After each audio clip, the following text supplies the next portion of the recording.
Bienvenidos a Finanzas y Abundancia. Hoy tenemos plato fuerte si tu misión es evolucionar financieramente con tu negocio, ¿verdad? Excelente. Bienvenido Luis Mejía. Muchas gracias. Yo soy fan del trabajo que tú estás haciendo. Yo creo que te lo comenté cuando nos vimos aquí hace unos días. Súper importante. Falta. Hay algo que uno piensa en términos de educación financiera, de que debe estar en la universidad, si debe estar en el colegio, si debe venir de la casa. Pero mientras se solucione esa ecuación, yo creo que el trabajo que tú estás haciendo crea mucho valor, creo que tiene la posibilidad de cambiar vidas y tú estás generando mucho contenido que puede ayudar a mucha gente. Y yo me imagino que eso tú lo ves a diario. Muchísimas gracias, de verdad, pero hoy se trata de ti. Ok, ¿verdad? vamos al mambo. Hemos coincidido, yo creo que en la mayoría de los coworking de República Dominicana. Sí. Hemos visto, desde mi lado, yo te veo siempre como ya en un nivel no común del empresario dominicano, sobre todo he visto en ti cómo tú ves los negocios fuera del ego, del típico dueño de negocios.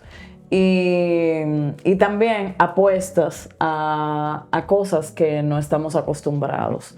Inicialmente, para quien no te conoce, me gustaría compartas tu trayectoria como emprendedor. Bueno, perfecto. Yo no puedo dejar de decir que yo inicié en la banca de República Dominicana. Ahí fueron, yo creo que el momento donde yo adquirí la mayor estructura que he llevado conmigo en términos de cómo se llevan los negocios, ya sean pequeños o grandes, cuando se trata de planificación estratégica, de llevar presupuesto, de presentarle a los socios cómo nos está yendo, llevar métricas, que creo que es algo que podemos tocar más adelante, que en República Dominicana tal vez cuando hablamos de negocios pequeños, improvisamos mucho, ¿verdad? Porque no sabemos, no tenemos las herramientas, no tenemos los recursos para iniciar. Y yo creo que dentro de los emprendimientos que yo he hecho, que van varios y te voy a hacer el recuento ahora, siempre estaba ese elemento, trato de aportarlo. Y siempre desde el punto de vista de un estudiante, de lo que se está realizando. Entonces, inicio en la banca, justamente en ese momento ya yo tenía el proyecto de Body Ignition, que era algo que desarrollé con Hamid, inicialmente como un online coaching, que para su momento también fue muy innovador porque era el inicio, eso fue 2010, donde empezaban las transacciones online. Es decir, las personas estaban empezando a adoptar Amazon. O sea, eso que se ve tan común, o sea, ya la empresa va para 14 años, eso que se ve tan común de comprar, poner la tarjeta online, no existía en ese momento. Entonces nosotros empezamos con un servicio que no tenía frente físico. Es decir, eran nosotros, redes sociales, etc. Entonces, luego eso fue evolucionando a tener ya un gimnasio que ha crecido. ¿Y qué plataforma usaban? En ese momento nosotros utilizamos web y fuimos de los primeros que adoptó Instagram. Okay. Lo interesante que nosotros hicimos ahí, y fue donde entra otro de nuestros socios, que es Eduardo. Eduardo se fue a Argentina a hacer un curso de fotografía, llegó, y nosotros nos enfocamos mucho en la calidad de la imagen y de qué se veía. Y cuando ellos cuando permitieron, porque Instagram no permitía video, cuando Instagram permitió tener video, nosotros fuimos los primeros que estábamos generando contenido con video. Y eso también nos permitió a nosotros pues, crecer mucho más rápido que empresas que estaban ya muy establecidas. Entonces la innovación siempre ha sido algo que permite, digamos que a esos que son pequeños, tengan la agilidad de moverse un poco más rápido. Y eso es algo que nosotros hemos aprovechado en la trayectoria. Entonces ahí, estando en la banca, tuve una carrera súper interesante durante 5 años. Fui uno de los gerentes más jóvenes en recursos humanos que también me depositaron mucha confianza y responsabilidad temprano. Yo manejaba el presupuesto de recursos humanos y de las filiales de banco. Entonces había, ¿verdad?, muchas cosas que prestarle atención. Yo tenía 25 años, 26 años. Entonces, desde temprano también fui muy diligente con el tema financiero y de esa planificación, que por suerte pues lo homologué también en mi vida personal, claro. Entonces, otra iniciativa que tuvimos también con otro grupo de amigos fue Start Young. No sé si ustedes recuerdan que era un programa de charlas.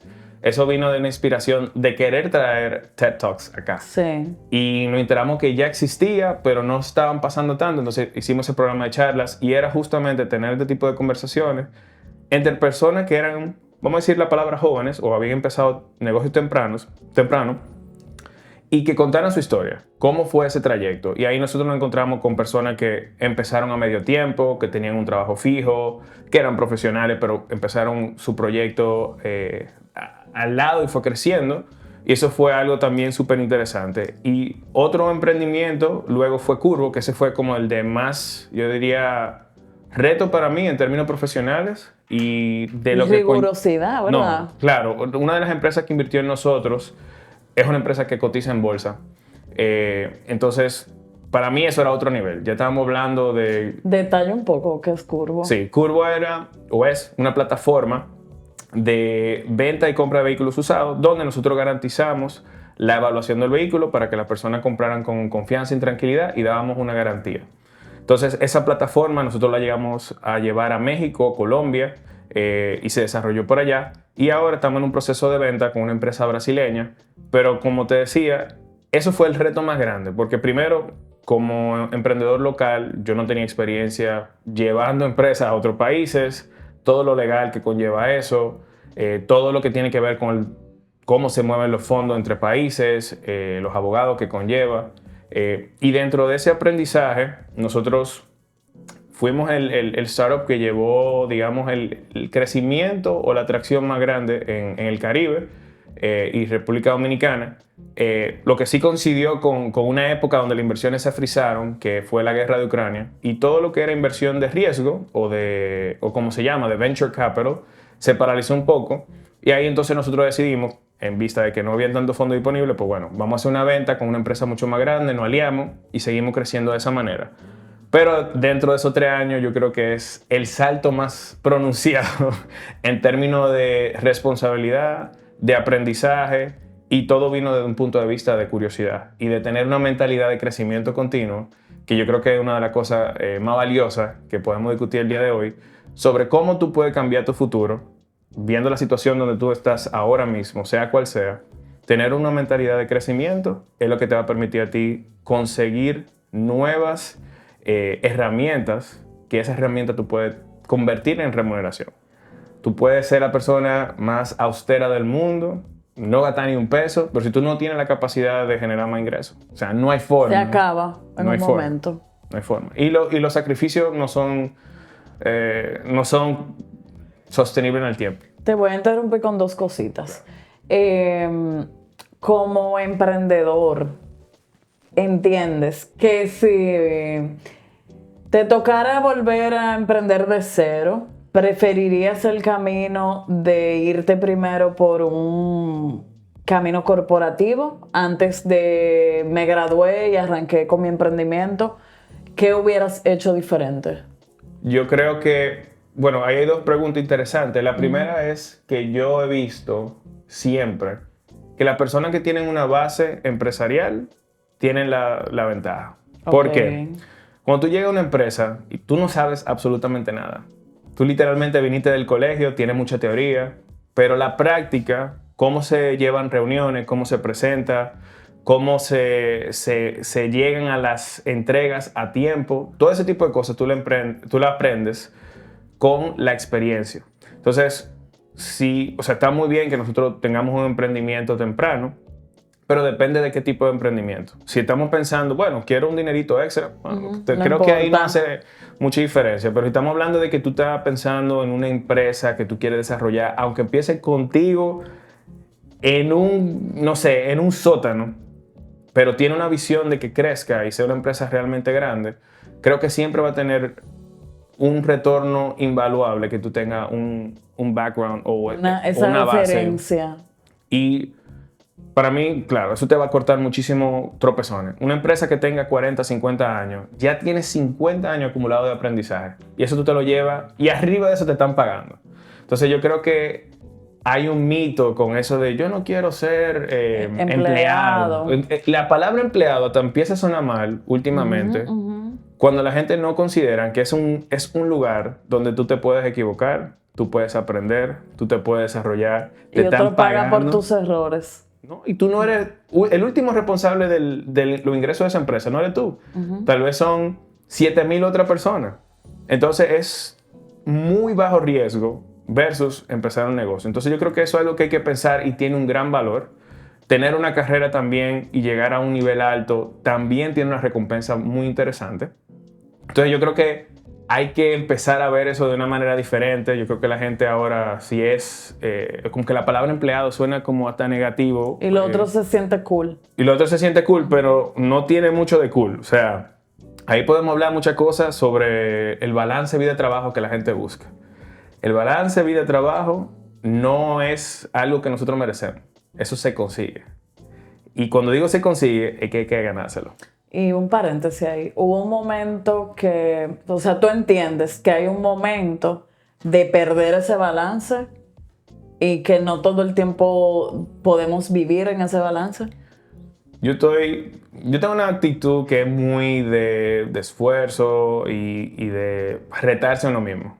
Tal vez viene de ese fundamento, pero yo creo firmemente que el balance no es algo que está ahí y tú lo coges si quieres. O sea, para tú tener balance, tú te lo tienes que ganar. ¿Y cómo se gana el balance? Eso es con una época de mucho enfoque, de horas alargadas, es decir, de tú amanecer, de tú dejar de hacer cosas los fines de semana, de dejar ir a invitaciones que te inviten, de dejar de ver personas que tú quieres ver, tal vez de dejar relaciones atrás, porque en ese momento la persona con quien tú estabas requería más de ti, pero no había más de ti en ese momento. Y todo en la vida son etapas. La primera parte de la etapa es experimentar, adquirir conocimiento. Luego de eso, tú empiezas a ser un maestro o empiezas a ser profesional en lo que haces. Y ya luego de ahí tú puedes empezar a dirigir. Entonces, esas horas de... ¿Tú viste la película esta de Karate Kid, de Mr. Miyagi? Cuando lo ponen a limpiar, o sea... Eso no era balance. El tipo tú lo veías sudando de noche y el sensei sigue. Lo que quiere decir eso es que hay una etapa donde en buen dominicano hay que guayar la yuca. Y cuando tú logras eso, tú entonces tienes herramientas que tú puedes utilizar para poder mover más la aguja, ya sea en tu propio negocio, en la empresa donde tú trabajas, porque sin conocimiento, o sea, no hay actividad en la cual tú puedas agregar mucho valor. Y ese proceso usualmente lleva a un desbalance. Entonces, para mí, esa es mi visión de ese tema. Ok. Escuchando uno de los episodios contigo y Hamid en Tertulia Dura, hubo un enfoque del lado de él como socio, donde él decía, o sea, suena bonito escucharte con que no, y curvo, pero donde él decía, si no hubiera estado la amistad, y el tema de cómo habían ya construido esa sociedad tan sana, la misma gente externa a ustedes le decía, pero cómprale su parte a Luis. Y cómo desde el lado de él, socio del gimnasio, respetó esa misma, digamos que experimentación tuya. ¿Qué tú nos dejas de lección en términos de sociedad? ¿Qué hay que hacer para que una sociedad funcione? ¿Cuántos años tienen ustedes siendo socios? Amigo, vamos para... Es la relación más larga que yo tengo. Ok. Después de la que tengo con mis familiares. Vamos para el año 14. A mediados de ¿Qué ha sido clave para que esa sociedad funcione? Clave, yo creo que es... Siempre, primero, él me hacía una pregunta donde conversábamos de qué iba primero. Nosotros fuimos amigos antes de ser socios, o sea, en términos cronológicos. Entonces, siempre nosotros pusimos por encima la amistad. Y con no solamente Jamillo, sino Juan Carlos Francisco, que es otro socio, y Eduardo Dreyer. Y creo que nosotros hemos tenido todos etapas de experimentación. Por ejemplo, Eduardo tuvo una etapa donde experimentó querer dedicarse de lleno a la parte de videos y luego lanzó una empresa que se dedicó específicamente a eso.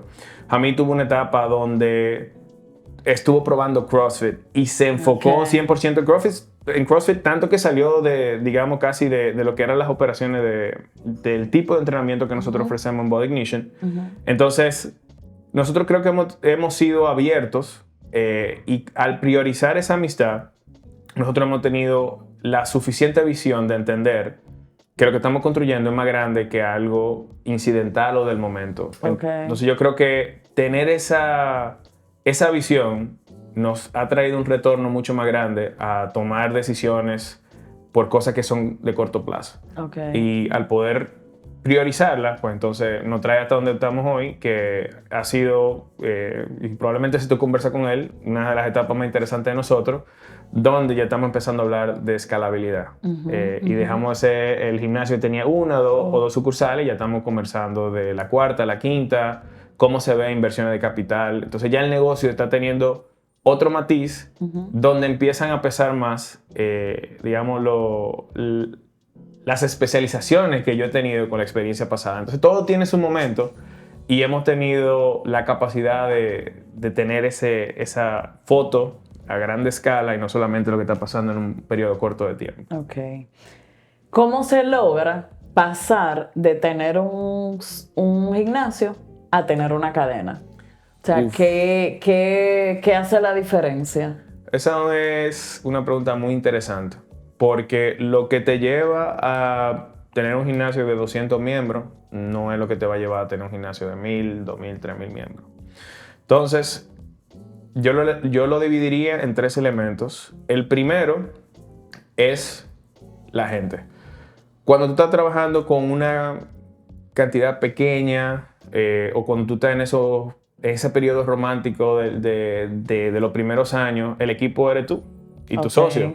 Todo el mundo es el contable, el de marketing, el de recursos humanos, el de finanzas, el que limpia. O sea, nosotros, ¿te recuerdas cuando hubo el tema de la inundación? Nosotros fuimos con cubeta a limpiar igualito. No fue de nuestra casa, no, manda a una compañía. O sea, cuando tú eres muy pequeño, tú te vas a dar cuenta de que la mayoría de las tareas caen en ti mismo. Entonces, ya cuando tú empiezas a hablar de escalar, la única forma de tú llevar un negocio al próximo nivel es con gente. Okay. Y la única forma de tener éxito a escala es teniendo gente de muy buena calidad. Okay. Entonces, la capacidad de atraer talento y gente que tengan tu visión, tus valores y que comparta ese deseo de crecimiento es lo que hace la diferencia de una empresa de 1000 empleados o 3000 empleados. El producto puede ser el mismo, la marca puede ser la misma, lo que va a variar 100% sí o sí para llegar de 1000 a 10.000 o de 100 a 1000 va a ser el equipo que conforma y lleva esa empresa. Entonces, eso es una de las cosas más importantes. ¿Y cuándo? Porque tengo entendido que todos tenían otro trabajo. Lo cual es admirable por el tema de tener la paciencia, de no drenar al negocio. ¿En qué momento, o sea, justo en esa sintonía de escalarlo, cuándo entienden que ya es necesario un 100% de enfoque al gimnasio? Eso empezó a pasar por etapas. Por suerte nosotros éramos 4 y creo que es algo así cuando una persona decide casarse. Digo, espero que si es por las razones correctas, llega ese momento donde se siente. No es como un momento que se pueda identificar, pero sí puedo darte algunos de los detalles que nosotros sí vimos en ese momento. Por ejemplo, éramos 4, uno de nosotros sí se dedicaba 100% al gimnasio del inicio, que era Eduardo. Luego, Jamil, que trabajaba en la empresa de su familia, que trabaja terminación y o sea, asociado a la ingeniería, y Juan Carlos también, empezaron a ver ese momento donde, bueno, ya inclusive los recursos o los ingresos que estoy recibiendo del gimnasio se están comparando un poco a lo que yo recibo ayudando en mi negocio de la familia. Y llegó ese momento donde, bueno, yo puedo hacer el cambio, entonces lo hago al revés. Ayudo a la familia y entonces me empiezo a dedicar de lleno a Body Ignition. Y en el caso mío, fue un poco más complejo porque yo me encontraba, digamos, en una etapa de crecimiento muy rápido en la carrera de banco. Yo era muy joven para la responsabilidad que me dieron, lo que quiere decir que me estaba yendo bien, bajo cualquier estándar. Y fue ese momento, pues yo me acuerdo, yo senté a mi mamá y mi papá y le dije, yo me voy a dedicar al gimnasio. Y me lo dijeron, o sea, fue como que... ¿En serio? Piénsalo, o sea, a ustedes está yendo bien ahora, pero tú tienes algo muy bueno del otro lado. Entonces fue una apuesta bastante arriesgada, pero cuando uno tiene 25 años y 26 años no siempre cree que se va a comer el mundo. Yo hago un cuento de que al segundo año ya nosotros estábamos viendo la segunda sucursal. Y eso fue totalmente a destiempo. Eso no fue un análisis de mercado, de... Fue como, ¿qué papel juega el ego? De queremos abrir otra sucursal. Yo creo que más que ego era la ignorancia. Tú sabes que hay una curva del emprendedor que es optimismo, pero... En exceso. En exceso, pero por falta de información. Luego que tú estás allá arriba, tú te das cuenta de que las cosas no son como tú entiendes. Y entonces tú tienes un pesimismo informado. El pesimismo informado lo que te dice es que las cosas no son tan fáciles como tú crees. Y te asusta entonces. Y te asusta. Entonces, en ese punto, la mayoría de las empresas quiebran, sueltan, empiezan los líos entre socios. Si tú sobrevives ese valle, viene el próximo punto y es el optimismo informado. Y ahí es contrario al primero, porque el primero es falta de información y el segundo es con información. Si hago esto, puedo tener este resultado. Entonces ya tú sabes cuáles son los inputs o las cosas que tú tienes que hacer para conseguir el output o conseguir los resultados. Entonces esa es la diferencia que ocurre en ese momento de cuando tomo o no la decisión. Y una pregunta, Luis. ¿Cómo tú sabes si estás solo emprendiendo y eres el típico autoempleado, que tú te crees que tú eres emprendedor, pero realmente cómo tú puedes llegar a esas etapas atento a ti? O sea, ¿en qué momento tú dices, ya tengo que crecer, dar un salto? Sí, ahí yo tengo dos formas de verlo. Una, si tú eres emprendedor único, es decir, tú no tienes un equipo o tú no tienes otros socios, tú tal vez tienes empleados, personas que te ayudan, pero si eres tú solo, yo creo que lo que tú te tendrías que enfocar es en skills o habilidades. ¿Qué quiere decir eso? Perfecto, tú tuviste una buena idea, es diferente en tu mercado, la gente la está aceptando, está creciendo, pero eso va a llegar a un límite. Y uno como emprendedor tiende a creer que se la sabe toda y que todo aparece en YouTube. Yo he logrado cosas increíbles autoenseñándome. Y eso no lo quita nadie. Y quiero tomar un momento para hablar sobre eso. Pero tú tienes que reconocer cuáles son tus fortalezas. Entonces, en la medida que tú tengas la capacidad de tener mentores, y de mentores podemos hablar de diferentes tipos de mentores. Hay mentores que son pagos, hay mentores que son de la vida, hay mentores que son virtuales y tú tienes información gratis. Muchas cosas de las que tú haces es gratuita y personas pueden acceder si quieren algo más cercano. Entonces, lo más importante yo diría en ese momento es identificar quiénes van a ser esos guías, porque eso es lo que más rápido te va a dejar a ti aprender en cabeza ajena, evitar errores y crecer. ¿Cuáles han sido los tuyos? Yo he tenido varios mentores. El primer mentor que yo tuve, obviamente luego de mi padre, fue Checo. No sé si tú conoces de Ponte Roca. Ponte Roca. Y Checo nos dio la inspiración a nosotros de profundizar, de hacer cursos, de aprender. Y queríamos aprender por una curiosidad real e interés en lo que hacíamos. Ni siquiera era con un fin comercial. Es otra cosa. O sea, que esa pasión, primero me apasiona lo que hago y luego monetizo. Eso es súper importante también. Bueno, tenemos tanto tema aquí, pero eso es... O sea, como que no es un force. Sí, tú te vas a dar cuenta de que cuando tú empiezas a hacer algo, si tú eres bueno, por lo general la gente te lo va a pedir. Yo te voy a hacer una pregunta que puedo contestar honestamente si no la pego, pero probablemente tú no estabas sentado en tu casa y tú dijiste un día, yo voy a empezar a hablar de finanzas. Probablemente tú empezaste a ayudar a personas. Sí. ¿Tú tienes un presupuesto? Mándamelo. ¿Y cómo yo hago tal cosa? ¿Y qué tú me recomiendas? Más crudo. 15 y 30 llegaban filas de prestamistas en una plaza donde yo trabajaba y yo empezaba a agarrar a la gente. No, esto no puede pasar, ven, ayúdate. Y ya luego que el mismo método que usaba conmigo me funcionó con los demás, yo dije, tengo que compartir esto. Pero no pensé que iba ni a vender asesoría, ni a vender cursos, ni nada, sino yo tenía el compromiso en las redes de que esto que me está pasando a mí le puede estar pasando a mucha gente y yo voy a compartir. En ese momento debo $1,000,000 porque nadie hablaba de eso. Y entonces ahí fue que empezó, pero no tenía ni siquiera la idea de cómo voy a monetizar, sino tengo que ayudar a la gente porque nadie me dijo esto. Claro, es que la forma más fácil de tú identificar si tú tienes un negocio en la mano es cuando te empiezan a pedir un servicio que las personas no saben dónde conseguir y tú eres bueno en eso. Hay un dicho de que muchas veces las cosas que sí te gustan hacer son las que tú eres muy eficiente o bueno haciéndolas. Y cuando tú eres bueno haciendo algo, probablemente te gusta hacer mucho más de eso. Sí. Entonces, claro, hay cosas que tú las puedes hacer y puedes hacer mucho dinero, pero vamos a hablar de longevidad. El juego aquí, cuando se habla de crear riqueza, abundancia, como le queramos llamar, un patrimonio, es de tiempo, es de décadas. No es de lo que yo quiero hacer en un día, 2 días, 3 meses, un año. Es que yo voy a hacer de los 20 a los 30, de los 30 a los 40, de los 40 a los 50 y cuidado de los 50 a los 60. Entonces, si es algo que no te apasiona, lo cual a ti no te interesa para nada, es muy difícil que tú escuches, bueno, yo tengo 40 años haciendo algo que a mí no me gusta. A menos que tú no tengas opción. Y bueno, ahí es un tema más filosófico de si realmente tú tienes opción de hacerlo o no. Porque mucho del éxito que nosotros tenemos depende de las herramientas que tengamos a mano. Las personas que nacen en un lugar donde hay poco acceso tal vez a información, ya sea, eso fue lo que vieron. Eso geográficamente ahí tú tuviste una mala carta.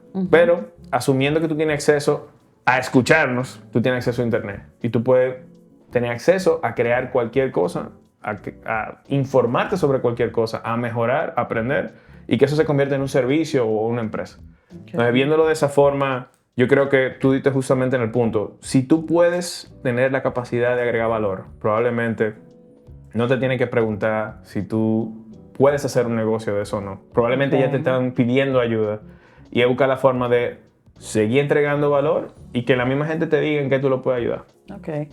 Entonces, llegó un momento donde tienes una cadena de gimnasios, está todo funcionando a gusto, pasa la crisis quizá de pandemia, etcétera. ¿Cómo tú dices, soy capaz de tener emprendimiento simultáneo? O sea, no es suficiente el nivel de presión que tengo por aquí, puedo dar más. Y ahí viene el tema de mentalidad de crecimiento. ¿En qué punto dice, tengo que seguir? Tú sabes que tú diste un punto muy interesante.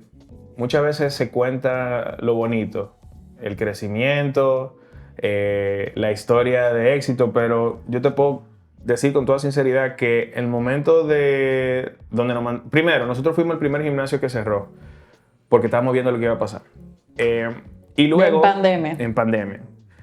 Y luego, todo lo que pasó, o sea, nosotros tuvimos que reinventarnos en 20 días. Nosotros tuvimos la suerte de que teníamos la base de que habíamos empezado online y ya todo nosotros lo llevamos de manera digital.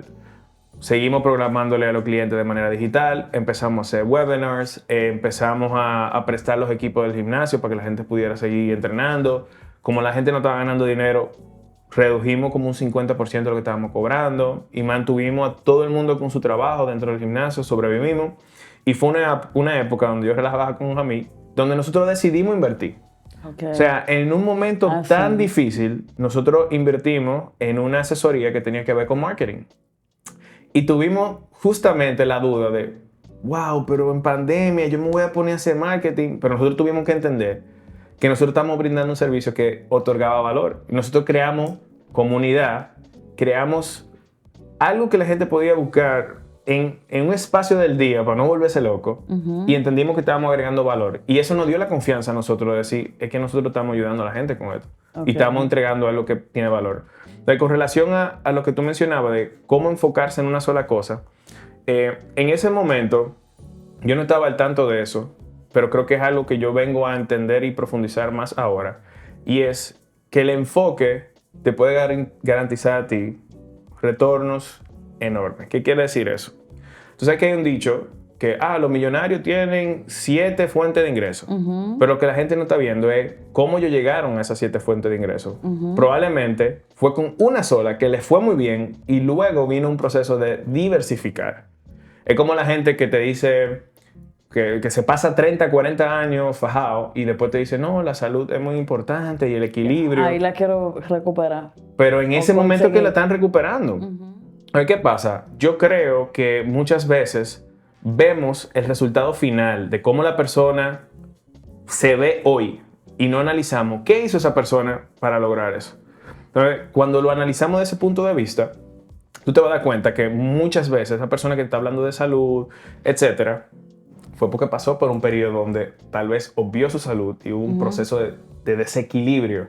Logró cosas increíbles, pero hubo un momento donde el enfoque no estuvo ahí. Entonces ahí se vuelve y se compensa. De la misma forma, personas que han creado empresas enormes, luego de que tienen mucho tamaño, mucho crecimiento, muchos recursos, empieza un proceso de, ok, yo voy a diversificar. Por ejemplo, Body Ignition tiene 10 años. En esos primeros 10 años fue Body Ignition 100%. Y ahora estamos dándole el doble y reinvirtiendo aún más para solamente enfocarnos en Body Ignition. Probablemente tú me preguntes en 2 o 3 años y bueno, ya nosotros vamos a tener un equipo mayor, vamos a tener más recursos. Entonces, ok, ahí tú vas a ver que tal vez nosotros estamos trabajando en cosas inmobiliarias, estamos trabajando más en temas de contenido, estamos trabajando algo tal vez un media company o una empresa de contenido o de marketing, pero eso viene luego de 14 o 15 años dedicándonos solamente a una sola cosa. Entonces yo creo que en la medida que el emprendedor se enfoca, los resultados empiezan a venir. Ok. Y es como ese efecto de interés compuesto en tu vida. Tú sabes que eso es algo que es súper interesante porque o sea, yo lo estoy viviendo en el gimnasio ahora. Le voy a dar un ejemplo a la gente que lo está escuchando. Y voy a ser súper transparente. Nosotros duramos 10 años donde tal vez nosotros podríamos decir que todo se lo estábamos invirtiendo al negocio. Okay, y yo creo que 100% casi. O sea... y se pagaba un sueldo. Sí, claro. Esa parte es importante. Siempre que se pueda, tú tienes que garantizar, limitar el estrés. Cuando yo me refiero a que no notamos, o sea, que estamos reinvirtiendo todo, es que el sueldo es un sueldo conmedido, no es excesivo y al mismo tiempo, si sobra algo, ¿qué hago al final del año? ¿Reparto o reinvierto? Nosotros nos pasamos 10 años invirtiendo en negocio, porque las personas no se dan cuenta que un negocio es una inversión, aunque no te cueste dinero, aunque sea de servicio, aunque sea de información, tu tiempo es inversión. Entonces, luego de que tú empiezas a generar ingresos, lo que tú haces con esos ingresos, que te compraste una computadora, que empezaste a invertir en marketing, esos son inversiones que tú vas haciendo en el tiempo. Y entonces, hablando de interés compuesto, a nosotros nos está pasando algo interesante en esta etapa, y es que ya tenemos tanto tiempo trabajando que ahora, un mes o 2 meses, empiezan a ver como años completos de trabajo. O sea, lo que nosotros hicimos tal vez en el primer año de operaciones, lo hicimos en un mes ahora, o 2 meses. Entonces, ahí tú empiezas a decir, o a presenciar o evidenciar qué es el interés compuesto, porque, ¿qué pasa? El interés compuesto lleva tiempo. Y si tú eres joven, es un concepto teórico. Y cuesta menos. No, pero lo que digo es que es teórico porque tú lo ves en una calculadora y tú dices, bueno, sí, si yo pongo $500 y tengo un retorno de 8%, en tantos años voy a tener tantos millones. Sí, está bien, pero tú no lo estás viendo, tú lo estás calculando. Ya cuando tú tienes 15 años y tú empiezas a ver, pero lo que yo tengo de retorno en el año 15 fue el total que yo invertí tal vez por los primeros 7 años y ahora sin yo hacer nada, ya yo estoy consiguiendo ese mismo monto que yo me fajé a trabajar y a guardarlo. Entonces, el interés compuesto es conocido, la gente sabe que existe, pero no lo explota porque toma tiempo. Y lo que toma tiempo y sacrificio es aburrido, eso no vende, pero la mayoría de la gente que ha creado una riqueza o un imperio o una empresa grande, probablemente te va a decir, siempre te va a hablar del efecto tiempo. Las cosas toman tiempo. Ya lo que tú dijiste fue que nadie ha logrado nada atento a yo fui, yo era, yo tuve. Que de la única forma que tú evolucionas es hacia adelante. ¿Qué estás haciendo y hacia dónde vas? Eso también es interesante. Nosotros, por el tipo de, digamos, país y la evolución de cómo se encuentran las empresas en el país, hay mucha... O sea, la pyme es la mayor parte de la economía, digamos, ¿verdad? Claro, varias empresas mueven mucho la aguja, pero quienes realmente tienen la mayor parte son las personas chiquitas, o sea, negocios pequeños. Y muchas veces ahí estamos en el día a día y no pensamos que pocos movimientos en términos de información, consultorías, ayuda o skills o herramientas que aprendan esos emprendedores, no importa el tamaño que tengan, es lo que puede potenciar que ese negocio vaya creciendo y pase de micro a pequeña y de pequeña a mediana y de mediana llegue a ser una empresa grande.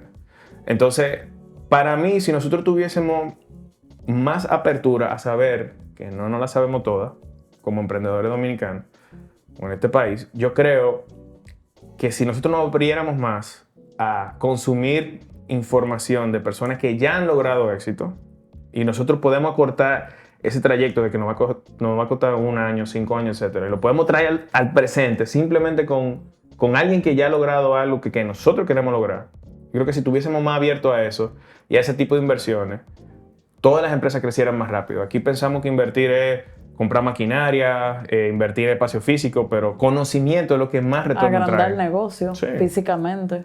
Eso, bueno, te iba a interrumpir, pero simplemente lo que te iba a decir, que parte de las inversiones más importantes que nosotros estamos haciendo, sí, van a haber inversiones de espacio físico en Bognition, pero las inversiones más grandes y muy importantes que estamos haciendo tienen que ver con temas de adquirir herramientas y conocimiento que nosotros no manejamos a nivel profesional, ninguno de los socios.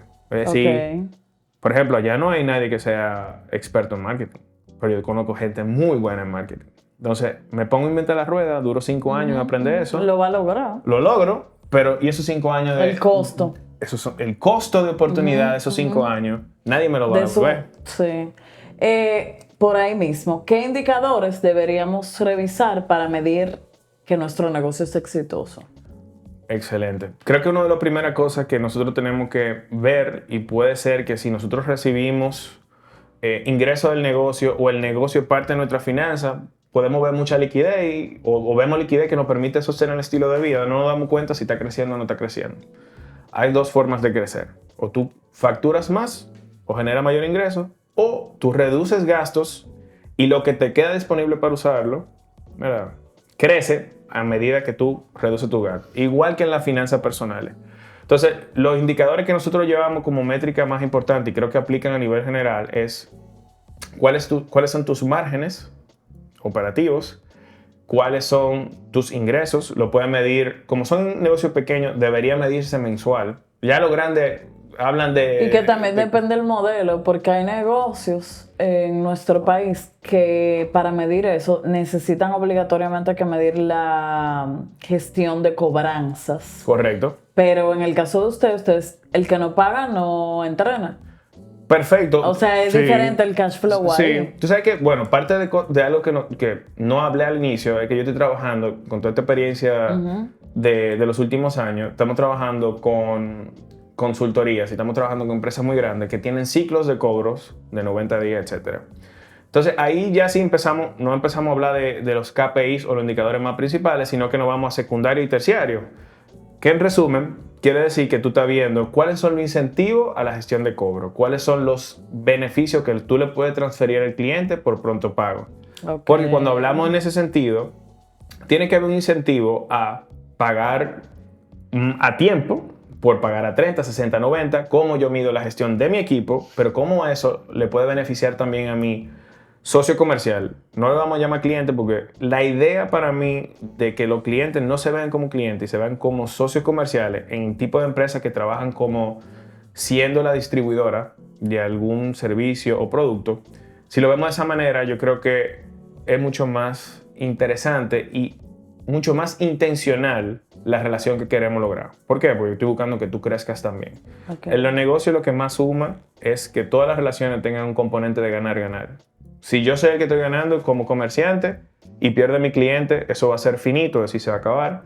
Y si el comerciante que me compra a mí es el que sale perdiendo, probablemente él va a dejar de existir. Entonces, tiene que ser una simbiosis, es decir, lo tienen que verse beneficiados. Y algo en lo que nos enfocamos mucho es en buscar nuevos clientes, pero no en gestionar o en esa retención. O sea, en retener los que ya tenemos o cobrarle a tiempo o cómo yo hago que ese cliente evolucione conmigo. Tú dices en el punto, y a mí me gusta ser muy transparente. Tú sabes que yo creo que en República Dominicana los emprendedores sufren de no decir muchas intimidades, ¿verdad? Cifras, le da miedo decir qué están haciendo para crecer. En mi caso, yo entiendo, yo soy nacionalista en el sentido de que el sueño mío es ver este país evolucionar y crecer como una de las potencias, ¿verdad?, de Latinoamérica. Y está creciendo mucho, hemos tenido una etapa de crecimiento interesante. Entonces, algo que tú dijiste sobre la retención de los clientes, muchas veces, aplica obviamente para empresas que tengan ingresos recurrentes o que sean transacciones que tú puedes decir, bueno, este cliente me compra cada 3 o 4 meses. El único cambio que nosotros hicimos luego de lo que vino post pandemia, en el 2022, 21, 22 y 23 fue enfocarnos simplemente en retención. Nosotros no hemos puesto un solo peso en marketing desde ahí. Y nosotros redujimos la retención, incrementamos la retención de manera significativa y eso nos permitió a nosotros crecer 40% en cada uno de esos años. 40 y 40 de nuevo. Okay. Si tú calculas eso probablemente es el doble de la empresa. O sea, a nosotros se nos duplicó la empresa en un periodo de 3 años. Simplemente conservándolo. Conservando el cliente. ¿Y qué conlleva conservar cliente? Bueno, eso suena más bonito decirlo ahora, pero tú tienes que mejorar tu producto, mejorar tu servicio. Adaptarlo a lo que el cliente quiere. Y escuchar al cliente. Fíjate que la conversación de cómo agregar valor inició de escuchar qué te pedían a ti, quién te está pidiendo ayuda, qué servicio tú estás dando o cómo tú estás ayudando a la gente. Entonces, imagínate que esa conversación no acaba ahí. Entonces, si tú continúas esa conversación, luego de que tú ofrezcas esa ayuda, ese servicio, si tú mantienes la conversación viva, ¿cómo puedo ser mejor? ¿Qué puedo hacer diferente? Muchas veces nosotros como emprendedores volvemos a cometer el error de no lo sabemos todo. Escuchar al cliente, a quién consume realmente eso que nosotros estamos produciendo o el servicio que estamos entregando, no falla. Nosotros, personalmente, allá en el negocio nosotros hacemos encuestas de satisfacción que suena muy genérico. Buzón que nadie lee. Nosotros tenemos cerca de un 40% de respuesta de la población total, lo cual es muy alto. Es muy alto. Y tratamos de que cada vez que nosotros nos dan algún tipo de retroalimentación, se vea.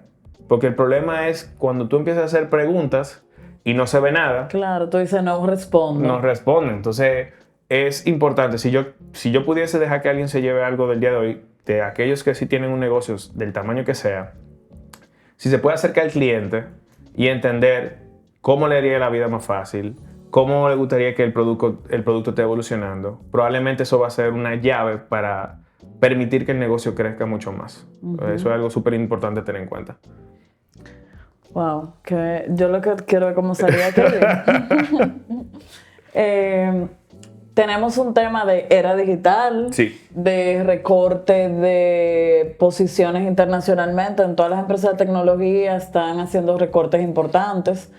¿Cómo entiendes que la era digital va a impactar el negocio de ustedes? Tengo 2 respuestas para ti. La primera es que nosotros, justamente al iniciar este año, hicimos un ejercicio de visualización donde nosotros nos preguntamos a nosotros mismos cuál es el futuro del fitness.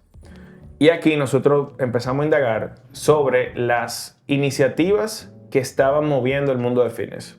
Y le puedo decir algunas. Por ejemplo, nosotros vimos que... El anillo. Bueno, todas las cosas que son los wearables o la tecnología que te mide signo vital, etc. El anillo o el reloj te mide tu sueño, que son cosas que nosotros monitoreamos allá en el gimnasio. Te mide el esfuerzo físico, te mide los latidos, te puede determinar si tú tienes, por ejemplo, presión arterial alta porque tú estás generando demasiado latido, tú puedes sentir que el corazón está mucho más forzado a la cuenta. Una pregunta sí. ahí. ¿Tú no sientes que te genera más indicadores que supervisar en la vida tener un anillo de eso? No, tú sabes que la verdad es que pudiese darse ese efecto, pero si tú lo usas... Yo soy una persona muy racional y yo la data la puedo ver para informarme. Es decir, tú te vas a dar cuenta, si tú tomas alguno de estos elementos, ok, perfecto, tú lo usas. Y tú dices, bueno, ok, salí. Tú te das cuenta que si tú duermes menos de X número de horas, tu recuperación te va a dar un valor. Entonces, ok, salí, dormí 5 horas, me levanté. Wow, yo estoy desbaratado. Ya sé yo estoy desbaratado, tú vas a decir, bueno, lo que pasa es que las veces que he dormido 5 o 6 horas me siento mal, pero todas las veces que duermo 7, ya yo sé que no estoy tan mal. Entonces, eso te permite decir a ti cuál es el mínimo, cuál es el máximo que tú puedes dormir. Okay. O sea, y después tú pudiese darle un zumbón al aparato, pero te da esa información. Si tú bebes muy cerca de dormir, te vas a dar cuenta también que la calidad del sueño, aunque duerma la cantidad de horas correctas, se va a afectar. Entonces, vamos a suponer que tú estás celebrando y no te importa. Bueno, perfecto, tú sabes que el otro día no va a salir bien. Pero te empieza a dejar saber cosas para tú optimizar tu sueño. Si comes muy cerca de la hora de dormir, no ha hecho la digestión, entonces tú empiezas a cambiar hábitos. Cuando ya tú te conoces, y esto lo que hace es darle un valor a algo que tú sientes, ya tú sabes, bueno, si yo... Como tal cosa, tal cosa. Y ya, esa es la única diferencia. No Lo es que pasa es que yo me conozco, o sea, yo sé. Que te va a ir por el otro lado. No, yo sé que ese va a ser el precio de mi paz. Yo creo que y todo, o sea, eso hay que entenderlo también. Algunas cosas funcionan para alguna persona y para otras no. Ejemplo, seguimiento continuo. ¿Dónde tú estás? Vamos, dale. Eso le funciona a otra gente. O sea, seguimiento muy constante para alguna persona es un motivador, mientras que para otra, a mí no me gusta que me estén molestando tanto. Sí. Entonces, eso es lo mismo con el tema de los wearables o de la tecnología, digamos, relacionada con tus signos vitales. El tema de comunidad. A pesar de que estamos hablando de que hay servicios que van a ser online, esto que está pasando hoy, tú no lo puedes replicar. Fíjate que nosotros íbamos a coordinar una llamada primero. Bueno, nos podemos ver online, claro, porque nos tapones, etcétera. Pero la verdad es que no hay forma de replicar lo que se siente ahora. Y fíjate que las empresas que más han crecido post pandemia son las que tienen que ver, bueno, además de salud, ¿verdad? Tienen que ver mucho con experiencias. Hoteles, viajes, bienestar. O sea, todo el mundo se volvió a dar cuenta que no es tan idílico o no es tan ideal que todo sea en la computadora. Fíjate que muchas empresas se abrieron a que tú puedas trabajar desde casa. ¿Cuántas personas te he escuchado que dijeron, yo no quiero estar en mi casa metido? Sí, yo, mucho. Y tú buscas espacios como donde estamos hoy para ver gente, para conversar, etc. Entonces, nosotros nos dimos cuenta que vienen muchos elementos que tienen que ver con tecnología. Hay tecnología que te va a permitir hacer rutinas de entrenamiento, recomendaciones de nutrición con inteligencia artificial. O sea, que te va a quitar lo mecánico, vas a tener más apoyo, supervisando, quizá con toda esa misma data. Humana. Pero entonces la parte humana, la parte de comunidad, lo que uno no va a encontrar nunca allá, siempre brinda... O sea, mejorar experiencias. La experiencia y el toque humano. Entonces, es lo mismo que todo el mundo que ha usado ChatGPT. Sí. Tú tienes que saber del tema para mejorar lo que sea que salga ahí. Uno se da cuenta incluso de las preguntas cuando alguien la buscó ahí. Sí, porque no, o sea, te pueden acortar el trabajo y te puede dar un mapa, un marco de referencia para tú, o sea, hacer el trabajo más rápido. Si lo utilizamos como una herramienta de ese tipo, lo que yo creo que todas estas herramientas vienen a traer es más eficiencia en el trabajo humano. Claro, va a llevarse tareas que sean muy repetitivas, muy monótonas, y yo creo que lo que va a forzar es que esos trabajos que son tan básicos, mecánicos, bueno, obviamente van a requerir un poco más de especialización. Que, si lo pienso de esta manera, al final se traduce en mejoría para la raza humana. ¿Por qué? Porque quiere decir que todos los humanos en promedio van a ganar mejor dinero. Pues tengo que pagar mejor. Y todo lo que se puede automatizar, lo automatizo con máquina. Entonces yo creo que va a haber un balance de que nosotros subimos la vara en términos de conocimiento y las máquinas nos ayudan a ser un poquito más eficientes. Y eso va a pasar no solamente en mi industria, sino que en las demás también. La parte humana creo que va a ser bastante importante, y más cuando se trata de persona a persona. ¿Qué es abundancia para ti? Abundancia, interesante que tú me digas eso, porque justamente conversaba ayer sobre el término. Yo creo que es sentir plenitud. Entonces, cuando tú sientes plenitud, tú tienes una combinación de estrés bueno y estrés malo. ¿A qué le vamos a llamar estrés bueno y malo? El estrés malo es el que es tanto que tú no puedes respirar. Y el eustrés es como un estrés que la cantidad correcta es una motivación. ¿Tú te has dado cuenta que cuando tú estás haciendo algo y tú estás en flow, es decir, tú sientes que no para y tú estás produciendo contenido, tú estás haciendo una tarea y tú te sientes orgulloso de lo que tú estás haciendo, aunque tú dures 7 horas pegada, tú no te vas a sentir cansada ni estresada. Entonces, ese balance en términos de lo que es el reto profesional es importante. De la misma manera, tu estilo de vida es balanceado. Entonces, la palabra balance ahí, ¿qué quiere decir? Bueno, tú te puedes dar los gustos que tú entiendas, pero tienes la capacidad de ahorrar, pero tienes la capacidad de tener conciencia y guardarle cierto respeto al dinero. Entonces yo creo que hay que ver, el dinero forma parte de la abundancia, en el sentido de que te permite tener opciones. O sea, hay un dicho de que el dinero hace que decrezca tu dolor, pero no necesariamente incrementa tu felicidad. ¿Qué quiere decir eso? Si a ti te hace falta dinero y tú necesitas ir al doctor, es un problema real. Claro. No vamos a venir a decir aquí que, bueno, aquí son interesados porque nada más están hablando de dinero. No, pero es real. Ahora, si tú no tienes ni un amigo, tú puedes ser la persona más rica del mundo y tú no vas a poder comprar esa felicidad. Entonces yo creo que la palabra balance, plenitud y esa combinación entre estrés, pero un reto, pero la capacidad de poder hacer las cosas que te gustan, la capacidad también de entender que hay que tener cierta moderación en términos de gasto, en términos de inversión, en términos de crear algo y que no todo es para el hoy.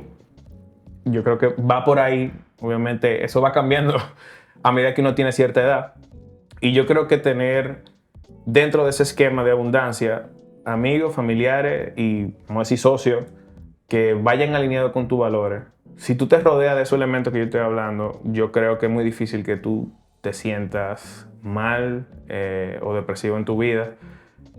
Y te quisiera agregar el tema de que tú he escuchado que la gente dice, tú eres los 5 personas... Sí, tu círculo. Ese está quemado. Pero a mí me gusta verlo de la siguiente forma. Tú necesitas 3 tipos de figuras en tu vida. Okay. Tipos de figuras. Pueden ser 5 de cada una, 7, 0, o sea, depende de ti. Pero tú necesitas una persona que sea un estudiante de ti, es decir, una persona a quien tú le enseñas. Tú necesitas un par, esa persona es la que te va a retar y tú vas a poder discutir y tienen el mismo punto, digamos, de importancia en lo que están conversando y tú te vas a sentir retado y tú siempre necesitas tener un mentor. Entonces, fíjate que tú tienes una persona que te da conocimiento, una persona con quien tú... ¿Y dónde tú ves el disfrute? ¿El disfrute en qué sentido? De la vida, no hay ninguno ahí... Sí, claro, cuando yo decía que te daba lo gustico, pero por ejemplo... Pero en esas tres figuras no hay ninguno... Si estamos hablando de gustico y no estamos hablando de conocimiento o de retarse, digamos, psicológicamente, esas 3 figuras son totalmente se pueden alinear totalmente a la parte de diversión. Okay. O sea, tú en un cumpleaños tuyo, en un fin de semana, tú puedes tener esos 3 elementos juntos al mismo tiempo. Okay. Entonces, la importancia es que tú siempre puedas determinar si tú tienes esos 3 elementos al mismo tiempo. En varias personas, en una sola, puede ser. Okay. Pero es muy poco común. Pero si tú tienes ese tipo de personas y tú tienes todos los otros elementos que conversamos, pueden ser parte de tu diversión. Yo te decía que mis socios y yo salimos a comer, nos vamos de viaje, compartimos. Eso tú lo dirías, bueno, esos son los que están aquí. Pero yo también pudiese compartir con mi equipo, a los cuales yo le estoy enseñando algo también. Y de la misma forma, me encantaría compartir con los mentores. Y parte de los mentores que he tenido, por ejemplo, con Checo, que tuvo ese rol en ese momento, nosotros nos juntábamos muchísimo.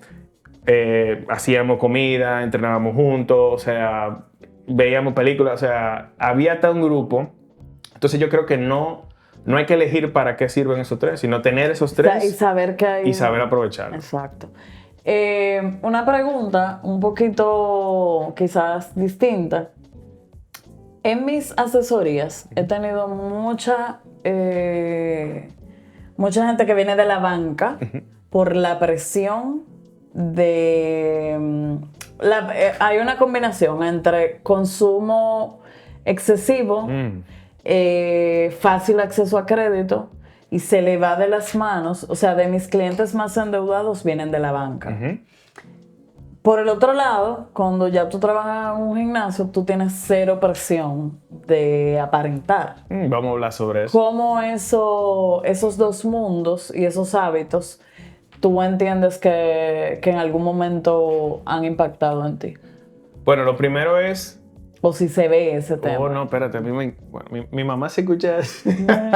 Yo te voy a hacer este cuento. De mi promoción, es decir, de mi colegio, yo era... ¿Tú te acuerdas de la mayoría de los carros públicos se veían de cierta forma hace 20 años? Sí. Ese era el carro con el que yo entraba. Y en mi colegio había gente que andaba con Jaguar. Entonces, ese tipo de estímulo hace que en la gente pase una de 2 cosas. O se pasa la vida persiguiendo compensar eso, o dice, en verdad esto me está llevando del punto A al B. Ok. Entonces, en mi personalidad, yo soy una persona que aunque soy muy numérica, el tipo de satisfacciones o retos que yo me impongo son más de cómo yo hago crecer mi negocio, cómo yo aprendo y cómo crezco yo. Okay. Pero eso no quiere decir que uno no es víctima de eso. Entonces vamos a entrar en las dos preguntas que tú me hiciste. Lo primero es que las personas de la banca tienen ese tipo de problema. Primero, el acceso a crédito barato. Cuando el préstamo promedio hoy, pues eso va a variar, pero si lo están escuchando en el 2024, de consumo, anda en 15-16%, probablemente el banco lo tiene a un 8%. Y tú dices, pues por tu dinero casi gratis, ¿verdad? No estamos acostumbrados a ese tipo de tasa. Y eso hace que tú tomes mucho prestado del futuro y el presente se te complique un poco más. Entonces, la facilidad a veces es como la medicina. O sea, la dosis determina si es medicina o si es veneno. Entonces, moviéndonos a lo que es la apariencia, el sector financiero es un sector que requiere de la palabra confianza. Entonces, lamentablemente, cuando hablamos de confianza, estamos hablando de algo que es psicológico, de algo que es subjetivo. Porque yo te regalo mi confianza, pero tú la puedes romper. Sí. O sea, tú me puedes traicionar cuando tú quieras. Entonces, cuando llevamos eso y lo institucionalizamos, estamos hablando de que parte de cómo tú te ves, de cómo tú te vistas, en lo que tú manejas o como tú manejas, me va a dar a mí un grado de entendimiento de que tú puedes o no manejar recursos. Entonces, la gente de la banca tiene la presión realmente de que sí tiene que invertir en eso para poder compensar con la expectativa que tú tienes. Como que tú ves al presidente de la República en unos chores y una gorra para atrás. Okay. Podemos ser lo más abiertos que tú quieras, pero eso a ti te va a chocar. Okay. Y eso que se ha dado. Bukele anda con su gorrita para atrás y su chaqueta, pero estamos hablando de un presidente que está trabajando de una manera muy diferente. Entonces, vamos a seguir indagando en ese tema. Lo primero mi opinión sobre eso, es que entiendo de dónde proviene, pero digamos que eso no es un requerimiento real, porque en el banco, todos los bancos, si tú tienes un grado gerencial, tienen una asignación de vehículos.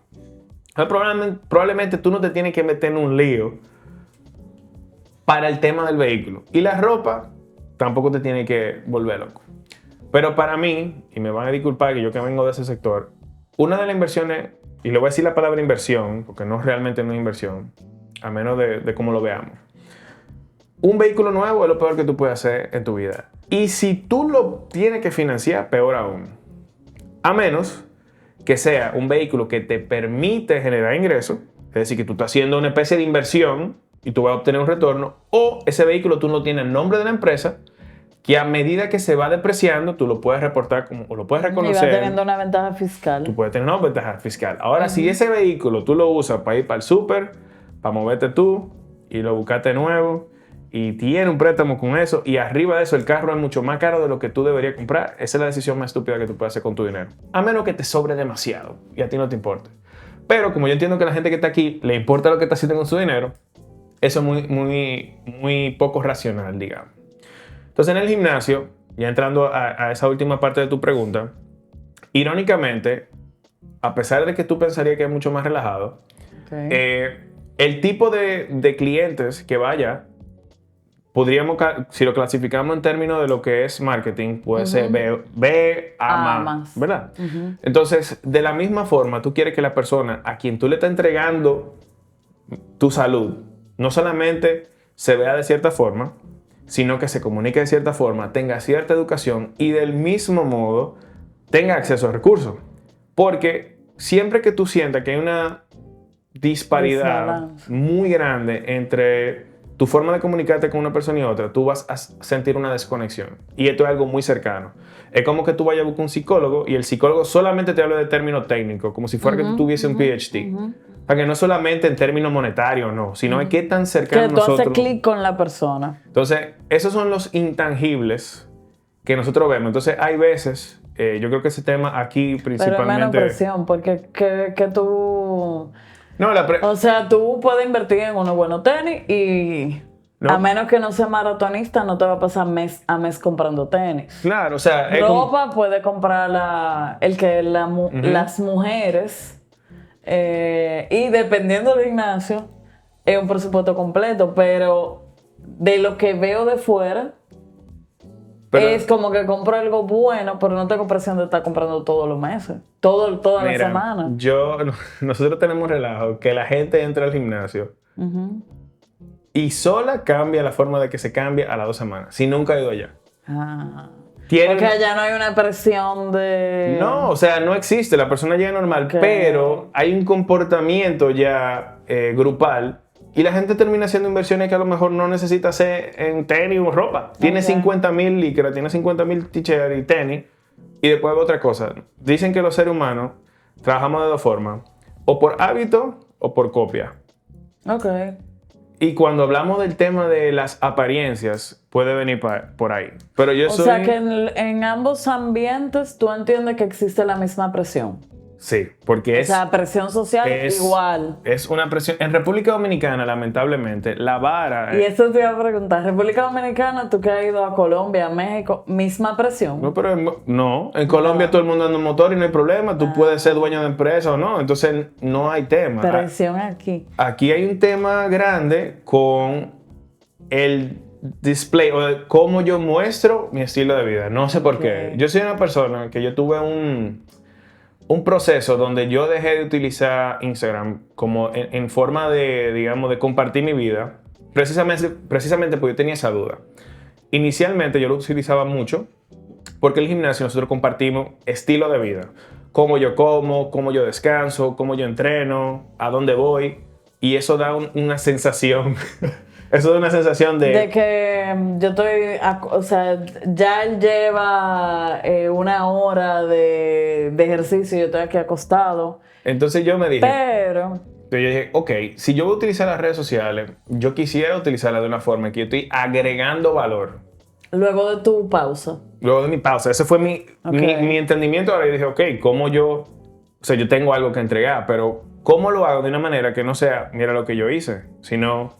Mira cómo tú puedes aprender, mira cómo tú puedes implementar esto. Es importante tomar una pausa porque los niveles de estrés ¿Y a ti mismo te presiona, por ejemplo, el tema de cierto nivel, porcentaje de grasa, no sé cuánto?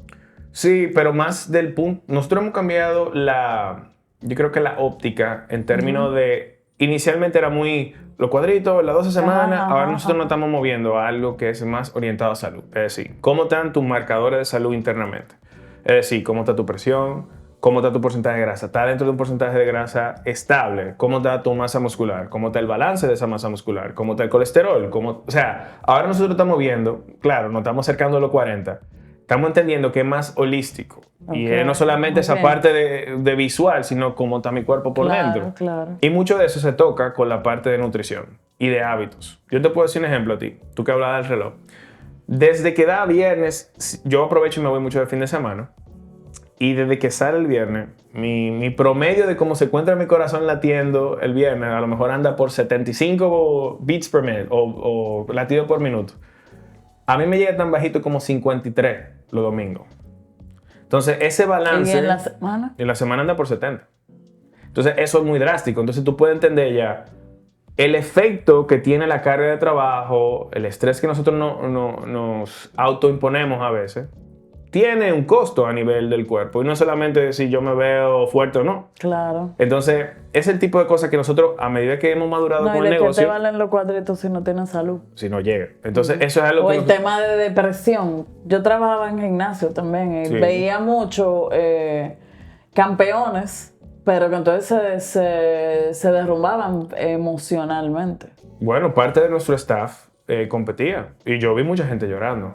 Y era por el tema de, primero, la presión, el sacrificio que eso conlleva. Entonces, en social media o en las redes sociales se ve el end result. Se ve mucho mira cómo me veo. Y hay gente que hace 50.900 fotos de un momento de cómo se encontraba en su vida y la sube forever. Entonces, hay una parte de que hay que normalizar qué es un cuerpo saludable. Y eso es lo que nosotros estamos tratando de también concientizar. Hay gente que se ve muy bien allá, pero son personas que están, o sea, van mucho más de lo que se debería ir. Cada quien tiene su ritmo. Pero lo que buscamos es balance, como hablamos de hoy. Claro. Y hablando del tema que tú decías del comportamiento de nuestro querido país, yo creo que nosotros tenemos que entender que la forma más fácil de tú nunca acumular un patrimonio temprano, porque para mí la importancia es, primero, si lo logra o no lo logra, digamos que lo lograste, temprano es importante. Pues te va a permitir disfrutar más a tus hijos, disfrutar a tu familia, llegar más saludable, porque el estrés... Tiene menos presión en la vida. Menos presión. Entonces, yo creo que nosotros tenemos que entender que en la medida que nosotros tenemos nuestras prioridades claras, nosotros podemos priorizar, crear un patrimonio y dejar de llenar los ojos a la gente. Porque nadie que tiene recursos está buscando la forma de dejarle saber al otro que tiene o no. Entonces, yo veo nuevamente muchos carros del año, muchos stories en restaurantes. No, y ni siquiera... Qué bueno que dices eso, porque ese es un mensaje que debería quedar claro. Las personas que más riqueza real tienen menos necesidad de aparentarlo. Claro. Entonces, quítale la presión a aparentar riqueza, sino a crearla. Claro, mucha gente que a mí me da risa, como que... Pero es verdad, o sea, hay que tener un balance. Yo no puedo venir a sentarme aquí y decir, Claro. no importa. No, sí. Por ejemplo, vamos a suponer que estamos hablando hoy y tú me ven, salgo de aquí en una bicicleta. Pero, y ese era Luis, el que estaba hablando con Sara, ni un carro tiene. Ah, pero por eso es que él dice eso. O sea, hay un componente social. Yo lo que quiero es tratar de que nadie sienta una presión innecesaria, de que si tiene un vehículo que funciona, que se siente bien, y realmente se ve en el espejo y diga, yo lo estoy cambiando porque yo siento que lo tengo que cambiar, o es porque yo siento una presión externa de que lo tengo que cambiar. Eso no quiere decir que la gente no puede tener cosas buenas. Hay gente que tiene recursos y una forma de premiarse.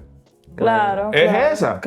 Claro. Mi forma de premiarme a lo mejor es, no sé. Una salida a un restaurante. Un restaurante. Una compra de un artículo que a ti te gusta. Poderte comprar tu anillo. Todo lo podemos tener, pero tal vez no podemos tener todo al mismo tiempo. Claro, Entonces, claro. priorizar. Y mientras sea de un interés interno propio, no por interés externo, que no tiene nada que ver conmigo ni con mi forma de pensar, yo creo que ahí nosotros podemos enfocarnos en nosotros mismos, crecer y desarrollar nuestra propia versión de riqueza. Excelente. Hay gente que decide que al final de su vida lo que quiere irse por una montaña y ya, y vivir de comida natural y de conectado, etc. Eso está excelente. La versión del éxito no es que todo el mundo tenga una mansión y un carro de cucho mil cuartos. O sea, tú puedes literalmente decidir que al final tú te vas a devolver a la naturaleza, pero lo debes construir tú. Si vive atento... No porque sea una moda. No porque sea una moda o porque el otro tiene tal exigencia de lo que debe ser mi estilo de vida. Yo creo que eso es lo más estúpido que nosotros podemos hacer. O sea, vivir atento al otro para personas que no conocemos o personas que ni son cercanas.